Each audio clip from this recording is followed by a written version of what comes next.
কর ফাঁকির অভিযোগ স্বীকার করার পর শুক্রবার পদত্যাগ করেছেন ব্রিটিশ উপ-প্রধানমন্ত্রী অ্যাঞ্জেলা রেনার। তিনি লেবার পার্টির ডেপুটি লিডার পদও ছেড়ে দেন। এটি বর্তমান প্রধানমন্ত্রী কেয়ার স্টারমারের জন্য একটি নতুন ধাক্কা। ৪৫ বছর বয়সী রেনার হলেন মন্ত্রী পরিষদের অষ্টম সদস্য, যিনি স্টারমার সরকার থেকে বিদায় নিলেন।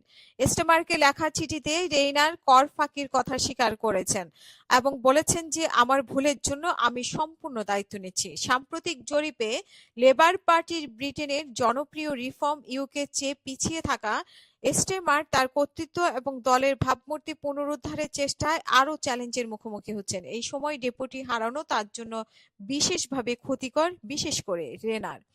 উপ-প্রধানমন্ত্রী একজন শ্রমিক শ্রেণীর কিশোরী মা থেকে ব্রিটেনের সর্বোচ্চ রাজনৈতিক পদে উন্নীত হয়েছেন।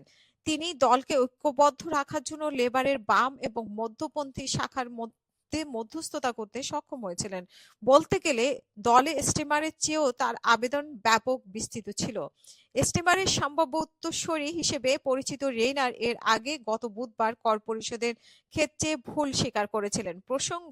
প্রসঙ্গত, স্টারমারের সরকারে যে ৮ জন মন্ত্রী পরিষদের সদস্যকে হারিয়েছেন, তাদের মধ্যে ৫ জনই অন্যায় কাজের জন্য পদত্যাগ করেছেন। ১৯৭৯ সালের পর থেকে ব্রিটেনের স্টারমারের সরকারই সবচেয়ে বেশি মন্ত্রী পদত্যাগ করেছেন।